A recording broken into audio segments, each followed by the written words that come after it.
Hello ನಮಸ್ತೆ, welcome to flavours and food prints by ಕೊಲ್ಲಾಪುರದ ಕನ್ನಡತಿ. ಸೊ ಇದು ಮಂಡೇ ಈವ್ನಿಂಗಿಂದ ನಾನು ವ್ಲಾಗ್ ಮತ್ತೆ ಸ್ಟಾರ್ಟ್ ಮಾಡೀನಿ. ಮಂಡೇ ಮಾರ್ನಿಂಗ್ ಮಟ್ಟ ನೀವೆಲ್ಲ ವ್ಲಾಗ್ ನೋಡ್ಕೊಂಡಿರಿ. ಸೊ ಮಂಡೇ ಮಾರ್ನಿಂಗ್ ಆದಮೇಲೆ ನಾನು ಕಂಟಿನ್ಯೂ ಮಾಡಿರಲಿಲ್ಲ. ಮಧ್ಯಾಹ್ನ ಊಟ ಅದು ಮಾಡ್ಕೊಂಡು ಒಂದು ಸ್ವಲ್ಪ ರೆಸ್ಟ್ ಮಾಡಿ ಈವ್ನಿಂಗಿಂದ ನಾನು ಮತ್ತೆ ವ್ಲಾಗ್ ಸ್ಟಾರ್ಟ್ ಮಾಡಿದ್ನಿ. ಈ ವ್ಲಾಗ್ನಾಗ ಏನಂದ್ರೆ ನಾನು ಈವ್ನಿಂಗ್ ಒಂದು ಸ್ವಲ್ಪ ಸ್ಟಾರ್ ಬಜಾರಿಗೆ ಹೋಗಿದ್ವಿ, ಒಂದು ಸ್ವಲ್ಪ ಸಾಮಾನು ತಂದೇವಿ. ಪ್ಲಸ್ ನನ್ನ ಮಣ್ಣಿನ ಭಾಂಡೆನೂ ನಾನು ತಂದಿಟ್ಕೊಂಡಿದ್ದೆ, ಅದನ್ನ ಯೂಸ್ ಮಾಡೋಕ್ಕಂಥೇಳಿ ತಕ್ಕೊಂಡೇನಿ. ಸೊ ಈ ವ್ಲಾಗ್ನಾಗೆಲ್ಲ ಅದು ಐತಿ. ಮಂಡೇ ಈವ್ನಿಂಗ್ ಅರೌಂಡ್ 6:30 ಹಸ್ಬೆಂಡ ಆಫೀಸಿಂದ ಬಂದಮೇಲೆ ನಾವು ಸ್ಟಾರ್ ಬಜಾರಿಗೆ ಹೊಂಟಿದ್ವಿ. ಯಾಕಂದ್ರೆ ನಾನು ಬೆಲ್ಗಮ್ಗೆ ಹೋಗ್ಬೇಕಾದ್ರೆ ಒಂದು ಸ್ವಲ್ಪ ಸಾಮಾನು ಮುಗ್ದಿದ್ವು. ನಾನು ಆವಾಗಲೇ ರೀಫಿಲ್ ಮಾಡಿರಲಿಲ್ಲ, ಯಾಕಂದ್ರೆ ಹೆಂಗೂ ಬೆಲ್ಗಮ್ಗೆ ಹೋಗೋರದೀವಿ, ಹೋಗಿ ಬಂದಮೇಲೆ ತಂದ್ರೆ ಆಯ್ತು ಅಂಥೇಳಿ ತಂದಿರಲಿಲ್ಲ. ಸೊ ಸ್ಟಾರ್ ಬಜಾರ್ಗೆ ಹೋಗೋಕ್ಕಂತ ಹೊರಗೆ ಬಂದಮೇಲೆ ವೆದರ್ ಇಷ್ಟು ಮಸ್ತ್ ಇತ್ತಲ್ಲ. ಇವಾಗ ಸನ್ಸೆಟ್ ಆಗಾಕತ್ತಿತ್ತು. ಸೊ ಭಾಳ ಮಸ್ತ್ ಇತ್ತು ವೆದರ್. ಫುಲ್ ಸ್ಕೈಸ್ ಎಲ್ಲ ಬ್ಲೂಯಿಶ್, ಆರೆಂಜಿಶ್, ರೆಡ್ಡಿಶ್ ಈ ರೀತಿ ಟರ್ನ್ ಆಗಿತ್ತು. ಪ್ಲಸ್ ಸೋಮವಾರ ಹುಣ್ಣಿಗೆನೂ ಇತ್ತು ಅನ್ನಿಸ್ತತಿ. ಸೊ ಮಸ್ತ್ ವೆದರ್ ಮಾತ್ರ ಮಸ್ತ್ ಇತ್ತು. ನಾನು ಒಂದು ಸ್ವಲ್ಪ ಫೋಟೋಸನ್ನು ಕ್ಲಿಕ್ ಮಾಡಿಕೊಂಡೆ. ಫುಲ್ ಒರಿಜಿನಲ್, ಏನೂ ಫಿಲ್ಟ್ರ್ ಇಲ್ಲ, ಏನೂ ಇಲ್ಲ. ಒರಿಜಿನಲ್ ವಿಡಿಯೋ ಇದ್ರಾಗ ಏನೂ ಎಡಿಟಿಂಗ್ ಇಲ್ಲ. ಇಷ್ಟು ಇದ್ರಕ್ಕಿಂತ ಮಸ್ತ್ ಇನ್ನೂ ನಾವು ಕಣ್ಣಿಗೆ ನೋಡೋಕ್ಕಿಂತ ವಿಡಿಯೋನಾಗ ಇಷ್ಟ ಹಿಂಗೆ ಕ್ಯಾಪ್ಚರ್ ಆಗೈತಿ. ಸೊ ವೆದರ್ ಎಂಜಾಯ್ ಮಾಡ್ಕೊತ ನಾವು ಸ್ಟಾರ್ ಬಜಾರಿಗೆ ಹೋದ್ವಿ. ಸ್ವಲ್ಪ ಅಲ್ಲೇ ನಾನು ನಿಂತು ಫುಲ್ ಮೂನ್ ಇತ್ತಲ್ಲ, ಫುಲ್ ಮೂನ್ ಡೇ ಇತ್ತನಂತಲೇ ಒಂದು ಸ್ವಲ್ಪ ಫೋಟೋಸನ್ನು ಕ್ಲಿಕ್ ಮಾಡಿಕೊಂಡೆ. ಅಲ್ಲಿ ನೋಡ್ರಿ ಸ್ಕೈಸ್ ವಾವ್. ಸೊ ಫೋಟೋಸೆಲ್ಲ ಕ್ಲಿಕ್ ಮಾಡ್ಕೊಂತ ಸ್ಟಾರ್ ಬಜಾರಿಗೆ ಬರೋ ಮಟ್ಟ ಅರೌಂಡ್ 7 ಆಗೇ ಬಿಟ್ಟಿತ್ತು. ನೋಡ್ರಿ ನಮ್ಮ ಕೊಲ್ಲಾಪುರದ್ದು ಸ್ಟಾರ್ ಬಜಾರ್ ಬಂದು ಬಿಡ್ತು. ಹೋಲ್ ಮಂತ್ ನಾವು ಆಲ್ಮೋಸ್ಟ್ ಟ್ರೈ ಮಾಡ್ತೇವೆ ಮಂತ್ ಎಲ್ಲ ಟೈಮಿಗೂ ಹೋಗಿ ಟ್ರೈ ಮಾಡೀವಿ. ಬಟ್ ಎಲ್ಲ ಟೈಮ್ನಾಗೂ ಸ್ಟಾರ್ ಬಜಾರ್ ಫುಲ್ಲನ ಇರ್ತೈತಿ. ಸೊ ಹೋಗಿ ಅಲ್ಲಿದ್ದೆಲ್ಲ ಶಾಪಿಂಗ್ ಮಾಡಿಕೊಂಡು ಮನೆಗೆ ಬಂದಿಟ್ಟೆ. ಒಂದು ಬ್ಯಾಗ್ ನಾನು ಮಾಲ್ ತೊಗೊಂಬಂದಿಟ್ಟಿದ್ದೆ, ಇನ್ನೊಂದು ಸ್ವಲ್ಪ ಡಿಕ್ಕಿ ಒಳಗೆ ಸಾಮಾನು ಇತ್ತು, ಅದನ್ನೆಲ್ಲ ತೊಗೊಂಡು ನನ್ನ ಹಸ್ಬೆಂಡ್ ಮಾಲ್ ಬರಾಕತ್ತಿದ್ರು. ಬರೋದಕ್ಕನ ದಿವ್ಯಾಂಶಗೆ ನಾವು ಐಸ್ ಕ್ರೀಮ್ ತೊಗೊಂಡ್ಬಂದಿದ್ವಿ. ಯಾಕಂದ್ರೆ ನಾನು ದಿವ್ಯಾಂಶನ ಮನ್ಯಾಗ ಬಿಟ್ಟು ಹೋಗಿದ್ನಿ ಮಮ್ಮಿ ಜೊತೆ, ಮನ್ಯಾಗಿದ್ದವ. ಅಲ್ಲಿ ಬಂದ್ರೆ ಮತ್ತು ಭಾಳ ಲೇಟ್ ಆಕೈತೆ ಅಂತೇಳಿ ಅವನಿಗೆ ಐಸ್ ಕ್ರೀಮ್ ತೆಗೆದುಕೊಟ್ಟೆ. ಅವ್ನು ತಿನ್ನಾಕತ್ತಿದ್ದ. ಅಷ್ಟೊತ್ತಿಗೆ ಮಮ್ಮಿ ಎಲ್ಲ ಸಾಮಾನು ಎಲ್ಲ ತೆಗೆದು ನೋಡ್ಕೊತ ರೇಟ್ ಕೇಳ್ಕೊತ ಎಲ್ಲ ಅವನ್ನ ಹಚ್ಕೊಂಡು ಬಿಡಾಕತ್ತಿದ್ಲ. ಸೊ ನಾವು ಸ್ಟಾರ್ ಬಜಾರಿಗೆ ಹೋಗಿ ಬರೋ ಅಷ್ಟಿಗೆ ಮಮ್ಮಿ ಖಾಲಿ ಕುಂತಿಲ್ಲ. ನಾನು ಇವು ಮನೆಯೂ ಒಂದು ಸ್ವಲ್ಪ ಎರಡು ಭಾಂಡೆ ತೊಗೊಂಡಿದ್ನಿ. ಆಮೇಲೆ ಇವು ಭರ್ನಿ ಇದನ್ನ ತೊಗೊಂಡು ಇಟ್ಟು ಹೋಗಿದ್ನಿ. ನಾನು ಅದನ್ನ ಯೂಸೇ ಮಾಡಿರಲಿಲ್ಲ. ಸೊ ಎಷ್ಟು ದಿನ ಹಂಗೆ ಇಡ್ತಿ ಅಂತೇಳಿ ಮಮ್ಮಿ ಏನು ಮಾಡಿದ್ಲು, ಅವನ್ನೆಲ್ಲ ಹೊರಗೆ ತೆಗೆದು ತೊಳೆದಿಟ್ಟಿದ್ಲು. ಸೊ ನಾನು ಅವ್ನು ಬಂದಮೇಲೆ ಏನು ಮಾಡಿದ್ನಿ, ಇನ್ನು ಯೂಸ್ ಮಾಡೋಕ್ಕೆ ಸ್ಟಾರ್ಟ್ ಮಾಡೋಣ ಬಾ ಅಂಥೇಳಿ ಅವನ್ನ ನಾನು ನೀರೊಳಗೆ ಹಾಕಿಟ್ಟೆ. ಫುಲ್ ನೈಟ್ ಎಲ್ಲ ನಾನು ನೀರೊಳಗೆ ಹಾಕಿಟ್ಟೆ. ಅದೇ ರೀತಿ ನಾನು ಇವನ್ನ ಬರ್ನಿ ತೊಳ್ಕೊಂಡೆ ಇಟ್ಕೊಂಡೆ. ಮಮ್ಮಿನೂ ಎಲ್ಲ ಒರೆಸಿ ಎಲ್ಲ ನೋಡಿಟ್ಟಿದ್ಲು ಚಲೋ ಅದಾವೋ ಇಲ್ಲ ಅಂಥೇಳಿ.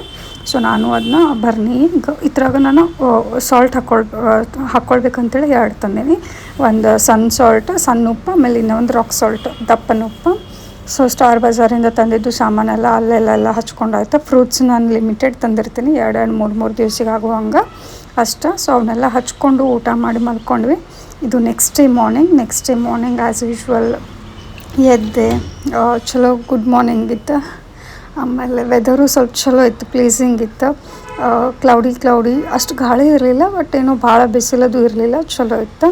ಸೊ ಎದ್ಮೇಲೆ ಮೊದಲು ನಾನೇನು ಮಾಡಿದೆ, ಬ್ರೇಕ್ಫಾಸ್ಟ್ ಅದು ಮಾಡೋಕ್ಕಿಂತ ಮುಂಚೆ ನಿನ್ನೆ ನೈಟ್ ನಾನೇನು ಇನ್ಕಂಪ್ಲೀಟಾಗಿ ಇವು ಬರ್ನಿ ಎಲ್ಲ ಇಟ್ಕೊಂಡಿದ್ದೆಲ್ಲ ಇದನ್ನೆಲ್ಲ ಮಾಡ್ಕೊಂಡು ಮೊದಲು ಸೈಡ್ ಇಟ್ಕೊಂಡ್ಬಿಡೋಣ, ಆಮೇಲೆ ಬ್ರೇಕ್ಫಾಸ್ಟ್ ಅದು ಸ್ಟಾರ್ಟ್ ಮಾಡ್ಕೊಳ್ಳೋಣ ಅಂಥೇಳಿ ಫಸ್ಟ್ ನಾನು ಇವ್ನ ಬರ್ನಿ ತೊಗೊಂಡೆ. ನಿನ್ನೆನ ಎಲ್ಲ ತೊಳೆದಿಟ್ಕೊಂಡಿದ್ದೆ, ಒಣಗಿದ್ವು. ಜಸ್ಟ್ ಒಂದು ಸತ ಈಗ ಹಂಗೆ ರಫ್ಲಿ ಅದನ್ನೆಲ್ಲ ಒರೆಸಿ ಏನಾದರೂ ಧೂಳೋದು ಕೂತೈತೇನಂತ ನೋಡಿಕೊಂಡು ಸ್ವಲ್ಪ ಒರೆಸಿ ಇದ್ರಾಗ ನಾನು ಉಪ್ಪು ಫಿಲ್ ಮಾಡ್ಕೊಳ್ಬೇಕಂತ ಅಂದ್ಕೊಂಡಿದ್ದೆ. ಆಮೇಲೆ ಎಲ್ಲ ಅಡುಗೆ ಸ್ಟಾರ್ಟ್ ಮಾಡಿದ್ರೆ ಆತಂಥೇಳಿ ಈಗ ಬರೀ ನಾನು ನಿನ್ನೆ ಇದನ್ನ ಸಾಲ್ಟ್ ಎಲ್ಲ ಹಾಕ್ಕೊಳ್ತಾನೆ. ನಿನ್ನೆ ಹಾಲು ಮತ್ತು ಒಂದು ಸ್ವಲ್ಪ ನಿನ್ನೆ ಸಾರು ಉಳಿದಿತ್ತು, ಅದನ್ನೊಂದು ಸ್ವಲ್ಪ ಗರಂ ಮಾಡ್ಕೊಳ್ಳೋಕೆ ಇಟ್ಕೊಂಡ್ಬಿಟ್ಟಿದ್ದೆ. ಸೊ ಇದು ಬರ್ನಿ ಮೇ ಬಿ ಒಂದು ಪ್ಯಾಕೆಟ್ ಹಿಡಿಸ್ತೈತೆ ಅನ್ನಿಸ್ತೈತಿ. ನೋಡೋಣ, ನಾನು ತಂದೇನೆ 2 ಸ್ಟಾರ್ ಬಜಾರ್ದಾಗ. ನಂಗೆ ಇದು ಟಾಟಾ ಸಾಲ್ಟದ್ದು ಸಣ್ಣ ಉಪ್ಪು ಪ್ಯಾಕೆಟ್ ಸಿಕ್ತು, ದಪ್ಪ ಉಪ್ಪನ್ನು ಸಿಗಲಿಲ್ಲ. ಸೊ ನಾನು ಬರಬೇಕಾದ್ರೆ ಒಂದು ಲೋಕಲ್ ಮಾರ್ಟ್ದಾಗಿಂದ ದಪ್ಪ ಉಪ್ಪನ್ನು ತೊಗೊಂಡು ಬಂದೆ. ರಾಕ್ ಸಾಲ್ಟ್ ಅದು ಬೇರೆದ್ದು ನಾನು ನೋಡಿದೆ, ಅದು ನಂಗೆ ಯಾವ ರೀತಿ ದಪ್ಪ ಉಪ್ಪು ಬೇಕಾಗಿತ್ತಲ್ಲ ಆ ರೀತಿ ನಂಗೆ ಸಿಗಲಿಲ್ಲ. ಸೊ ನಾನು ಸ್ಟಾರ್ ಬಜಾರ್ದಾಗಿಂದ ಇದು ಒಂದೇ ತೊಗೊಂಬಂದೆ. ಅರೆ ಮೇ ಬಿ 1 ಪ್ಯಾಕೆಟು ಫುಲ್ ಹಿಡ್ಸಂಗಿಲ್ಲ, ಸ್ವಲ್ಪ ಕಡಿಮೆ ಅಂದ್ರೆ ಅವನು ಸ್ವಲ್ಪ ಉಳಿತೈತಿ. It's okay. ನಾನು ಹೆಂಗೂ ಉಪ್ಪಿಂದ 2 ಡಬ್ಬಿ ಮೇಂಟೈನ್ ಮಾಡ್ತೀನಿ. ಇದ್ರೊಳಗೆ ಹಾಕಿ ಉಳಿತಿದ್ದು ನಾನು ಇನ್ನೂ 1 ಡಬ್ಬಿ ಒಳಗೆ ಹಾಕ್ಕೊಂಡು ಇಟ್ಕೊಳ್ತೀನಿ. ಇದು ಮುಗ್ದಂಗನ ಅದನ್ನ ಇದಕ್ಕೆ ಮತ್ತೆ ರೀಫಿಲ್ ಮಾಡ್ಕೊತ ಹೋಗ್ತೀನಿ. ಇದೂ ಉಳಿತೈತಿ. ಇದು ನೋಡ್ರಿ, ನಂಗೆ ಈ ರೀತಿ ದಪ್ಪ ಉಪ್ಪು ಬೇಕಾಗಿತ್ತು. ಒಂದೊಂದು ಅನ್ನಕ್ಕಾಗಲಿ ಮಜ್ಜಿಗೆಗೆ ಒಂದೊಂದು ಐಟಮ್ಸಿಗೆ ಇದು ಬೇಕಾಗ್ತೈತಿ. ಸೊ ಇದು ದಪ್ಪ ಉಪ್ಪು ಒಂದ್ರಾಗ, ಸಣ್ಣ ಉಪ್ಪು ಒಂದ್ರಾಗ ಹಾಕ್ಕೊತೇನೆ. ನೋಡೋಣ ಇದ್ರ ಮೇಂಟೆನೆನ್ಸ್ ಸ್ವಲ್ಪ ಈಸಿ ಅನ್ಸಿತ್ತಂದ್ರೆ ನಂಗೆ ಬರ್ನಿ ಅದು ನಾನು ಚಲೋ ಉಳಿತಂದ್ರೆ ನಾನು ಖಾರಕ್ಕೂ ಇದೇ ರೀತಿ ಇನ್ನೂ 1 ಬರ್ನಿ ತೊಗೊಳ್ಬೇಕಂತ ಪ್ಲ್ಯಾನ್ ಇಟ್ಕೊಂಡೇನೆ. ಸದ್ಯಕ್ಕೆ ಇವು 2 ಸಾಕು. ಇವ ಏನಂದ್ರೆ ಕೈಯಾಗಿಂದ ಬಿದ್ದು ಹೊಡಿತಾವಂತ, ಇದೇ ಒಂದು ಹೆದರಿಕೆ. ಅದಕ್ಕೆ ನಾನು ಹೆಚ್ಚು ಈ ರೀತಿ ನಂಗೆ ಆ್ಯಕ್ಚುಲಿ ಭಾಳ ಸೇರ್ತಾವೆ. ಪ್ಲಾಸ್ಟಿಕ್ ಆದಷ್ಟು ಅವಾಯ್ಡ್ ಮಾಡ್ಬೇಕು ಅಂದ್ಕೊಳ್ತೀನಿ. ಬಟ್ ಇವೆಲ್ಲ ಮೇಂಟೆನೆನ್ಸ್ ಪ್ರಾಬ್ಲಮ್ ಅನ್ನೋದ್ರಿಂದ ನಾನು ತಂದಿರೋಂಗಿಲ್ಲ. ಲೆಟ್ಸಿ ಇವಾಗ 2 ತಂದೀನಿ. ಅದ್ರ ಜೊತೆ 2 ಗಡಿಗೆನೂ ತಂದೇನಿ, ಮಣ್ಣಿನ ಪಾತ್ರೆ. ಒಂದು ಮೊಸರಿಗೆ ಅಥವಾ ಮಜ್ಜಿಗೆಗೆ ಅದು ಅಂಥೇಳಿ ತಂದೀನಿ. ಒಂದು ನಾನು ಪಲ್ಯ ಅಥವಾ ಸಾರು ಒಗ್ಗರಣೆ ಅಂಥವದು ಮಾಡ್ಕೊಂಡ್ರೆ ಆಯ್ತು ಅಂತೇಳಿ ಒಂದು ತಂದೀನಿ. ಸೊ ಅವು 2 ನಾನು ಯೂಸ್ ಮಾಡ್ತೀನಿ. ಯೂಸ್ ಮಾಡಿ ಚಲೋ ರಿಸಲ್ಟ್ ಬಂತಂದರೆ ಅವನು ಇನ್ನೂ ಒಂದು 2-3 ಆ್ಯಡ್ ಮಾಡ್ಕೊಳ್ಬೇಕಂತ ಐತಿ. ಲೆಟ್ಸಿ ಅವನ್ನೇನು ಹೆಂಗೆ ಯೂಸ್ ಮಾಡೋದು ಅಂಥೇಳಿ ನೋಡ್ಕೊಳ್ಳೋಣ. ಇದಕ್ಕಿಂತ ಮುಂಚೆ ನಾನು ಯಾವತ್ತೂ ಮೊದಲು ಯೂಸ್ ಮಾಡಿಲ್ಲಲ್ಲ. ಸೊ ಈಗ ನೋಡೋಣ. ಯಾಕಂದ್ರೆ ಗ್ಯಾಸ್ ಮೇಲೆ ಅದು ಇಟ್ಕೊಂಡ್ಮೇಲೆ ಹೊಡಿತಾವ ಅದು ಅಂಥೇಳಿ ಹೀಗೆಲ್ಲ ಭಾಳ ಕೇಳೇನಿ. ಸೊ ಯೂಸ್ ಮಾಡೋಕ್ಕಿಂತ ಮುಂಚೆ ನಾನು ಇವನ್ನ ತೊಗೊಳ್ತೀನಿ. ಇದನ್ನ ನಾನು ನಿನ್ನೆ ಈವ್ನಿಂಗ್ ಅಂದ್ರೆ ನಿನ್ನೆ ನೈಟ್ ನೀರೊಳಗಿಟ್ಟೇನೆ.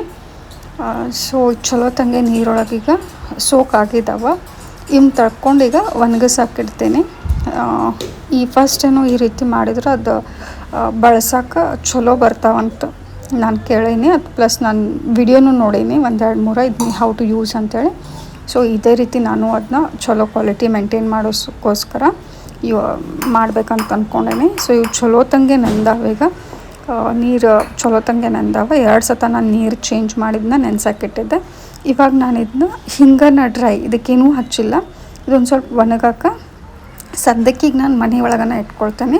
ನಮ್ಮ ಹಾಲ್ನಾಗ ಒಂದು ಸ್ವಲ್ಪ ಕಿಟಕಿಯಿಂದ ಬಿಸಿಲು ಬೀಳ್ತದೆ.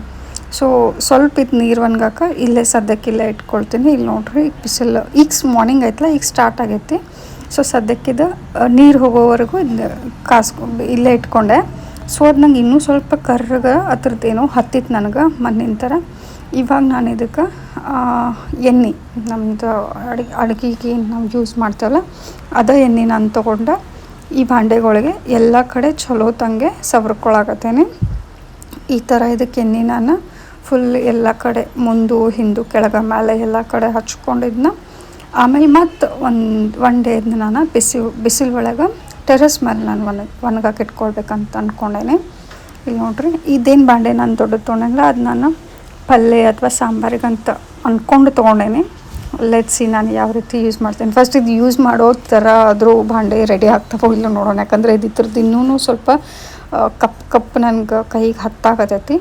ಸೊ ಇದು 1 ವಾಶ್ ಆಗಿ ಪ್ಲಸ್ ಈಗ ನಾ ಫಸ್ಟ್ ಟೈಮ್ ಇದಕ್ಕೆ ಎಣ್ಣೆ ಹಚ್ಚಿ ಈಗ ಇಡಾಕತ್ತೇನೆ. ಪೂರ್ತಿ ಚಲೋ ಆಗಿ ಆಕೈತೋ ಇಲ್ಲ ನೋಡೋಣ. ಇದೇನಾಯ್ತಲ್ಲ ಇದನ್ನ ನಾನು ಮಜ್ಜಿಗೆ ಮಾಡ್ಕೊಳಕ್ಕೆ ಮೊಸರು ಮಾಡ್ಕೊಳಕ್ಕೆ ಅಂತ ತೊಗೊಂಡೇನೆ. ಲೆಟ್ಸಿ ಆಮೇಲೆ ಇನ್ನೂ ಒಂದು ಚೋಟು ಏನಾಯ್ತಲ್ಲ ಅದು ರೆಡ್ ಕಲರ್ ಮಣ್ಣಿಂದ ಅದು ನನಗೆ ನಾನು ಏನೋ ಒಂದು ತೊಗೊಂಡಿದ್ದೆ. ರಬಡಿ ಜಾಮೂನ್ ರಬಡಿ ಏನೋ ತೊಗೊಂಡಿದ್ದೆ. ಅದು ಇದ್ರೊಳಗೆ ಕೊಟ್ಟಿದ್ರು ಅದನ್ನ. ಸೊ ಅದು ನಂಗೆ ಭಾಳ ಸೇರಿತ್ತು. ಅದಕ್ಕೆ ಅದನ್ನ ನಾನು ತೊಳೆದು ಯೂಸ್ ಮಾಡ್ಬೇಕಂತೇಳಿ ಮೊಸರದು ಹೆಪ್ಪಾಕಂತೇಳಿ ತೊಳೆದು ನಾನು ಅದನ್ನ ಒಗಿಲಿಲ್ಲ. ನಾನು ಹಂಗೆ ಇಟ್ಕೊಂಡೆ.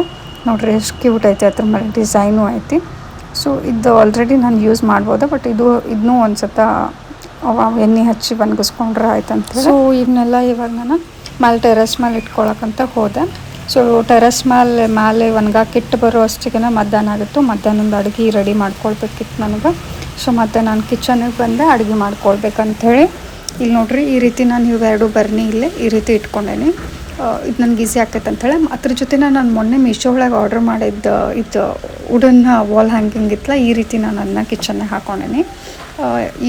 ಚಲೋ ಅನ್ಸಿತ್ತು ನನಗದು.